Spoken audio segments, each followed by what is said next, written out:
Good morning, students. Today we will be reading a new chapter, Hamara Bhojan. Okay, please repeat after me. हमारा भोजन। प्यारे बच्चों, आपने कमज़ोर और स्वस्थ दोनों तरह के बालक देखे होंगे। दोनों में अंतर होने का कारण आप यही बताओगे कि कमज़ोर बालक को शायद पौष्टिक भोजन प्राप्त नहीं हुआ, जबकि स्वस्थ बालक को पौष्टिक भोजन मिलता रहा है। ऐसा भी देखा जाता है कि गरीबी में पले बच्चे भी स्वस्थ और संपन्न घरानों में पले बालक रोगी और कमज़ोर होते हैं।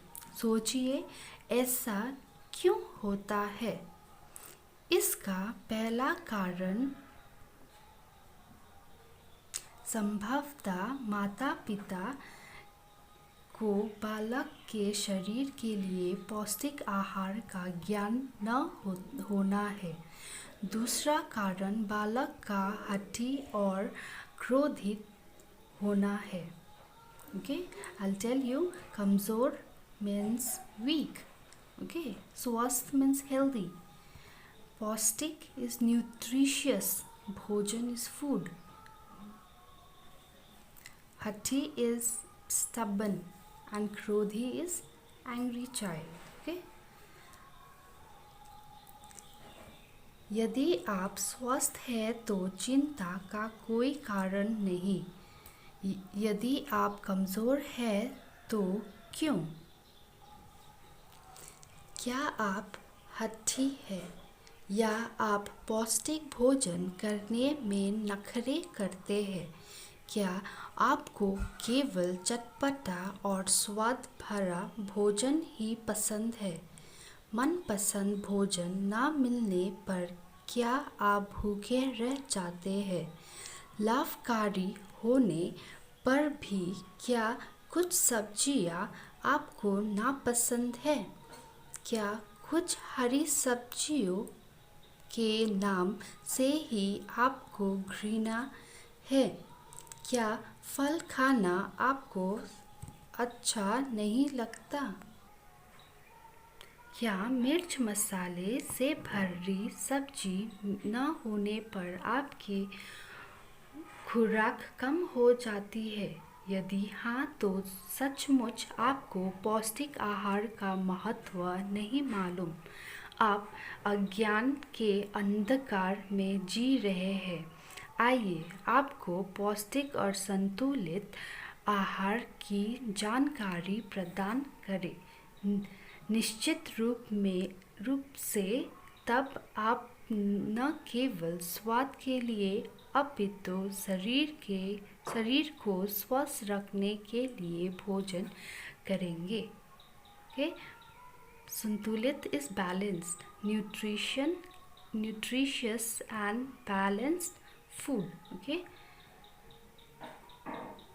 And after this, if you read this chapter, you will come to know कि स्वाद के लिए खाना ही सही नहीं है, पर शरीर का स्वस्थ रखने के लिए भोजन करना सही है, उचित है।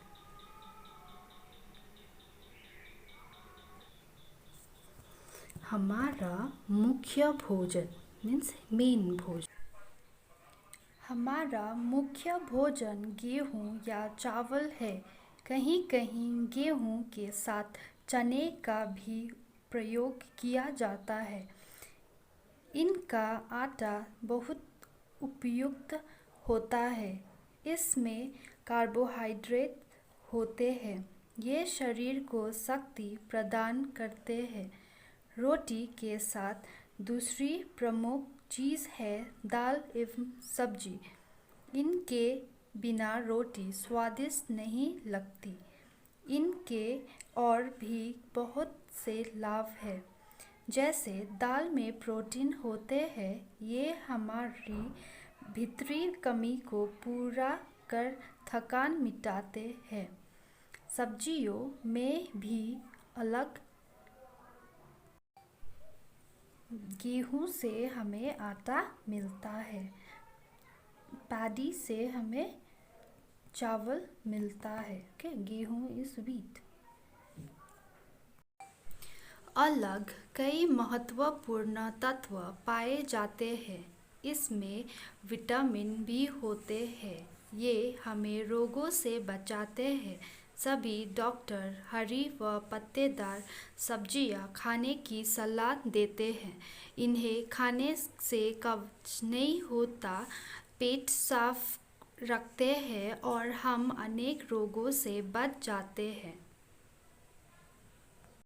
गाजर, मूली, शिमला मिर्च, प्याज, लहसुन, बंद गोभी, पालक, चौलाई, बथुआ, मेथी, सरसों आदि सब्जियां खाना स्वास्थ्य के लिए हितकर है। कुछ पौधे या की पत्तियां, फूल तथा फलियां भी सब्जी बनाने के उपयोग में लाई जाती है। इनमें लोहा तथा फास्फोरस पर्याप्त मात्रा में होते हैं। दूध, दही, पनीर, मक्खन और घी आदि शरीर के विकास के लिए बहुत आवश्यक है। इनमें वसा तथा विटामिन पर्याप्त मात्रा में होते हैं। Fat and vitamin. Okay, this दूध को पूर्ण पौष्टिक आहार मानकर ही बच्चों को पिलाया जाता है। भगवान ने भी बहुत छोटे बच्चों को माता के द्वारा दूध पिलाए जाने की प्राकृतिक व्यवस्था की बनाई है। दूध से दही बनता है। दही के भी बहुत गुण है। यह पचने में हल्का होता है। दही रात में को नहीं खाना चाहिए, यह ठंडा होता है। पनीर भी दूध से बनाया जाता है। इसमें प्रोटीन, वसा व विटामिन सबसे अधिक पाए जाते हैं।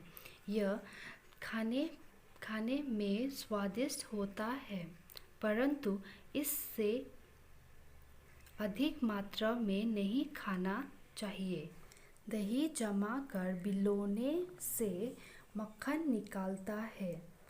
मक्खन से पर्याप्त वसा उत्तम और सुपाच्य होती है। भगवान श्री कृष्ण मिश्री के साथ मक्खन बड़े प्रेम से खाया करते थे। मक्खन को गरम करके घी बनाया जाता है। शरीर को शक्ति देने के लिए ही नहीं, स्वाद के लिए भी घी का प्रयोग आवश्यक है। आजकल घी वनस्पतियों के तेल से भी बनाया जाता है। अधिक परिश्रम करने से ही घी को पचाया जा सकता है। मक्खन निकालने के बाद जो द्रव्य तत्व बच जाता है वह छाछ या मट्ठा कहलाता है। भोजन में इसका प्रयोग लाभदायक है। छाछ पाचन शक्ति बढ़ाती है। इसमें नमक, मिर्च, जीरा, हींग आदि डालकर रायता बनाया जाता है। फल और सब्जियां। आजकल लगभग सभी फल और सब्जियां सभी ऋतुओं में प्राप्त हो जाते हैं, परंतु यह सदैव मौसम अनुसार ही खाना स्वास्थ्य के लिए अधिक लाभकारी है। बेमौसम के फल महंगे ही नहीं, रसहीन भी होते हैं।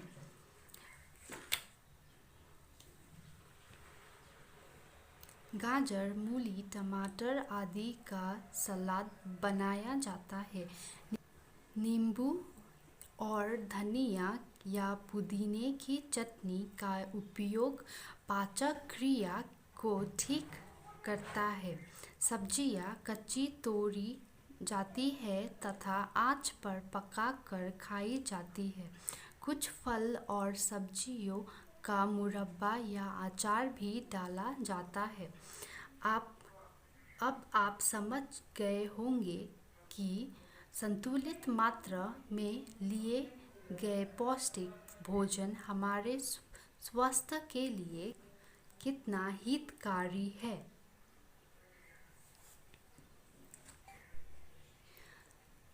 Now I hope you are able to read Hindi chapter हमारा भोजन। Thank you.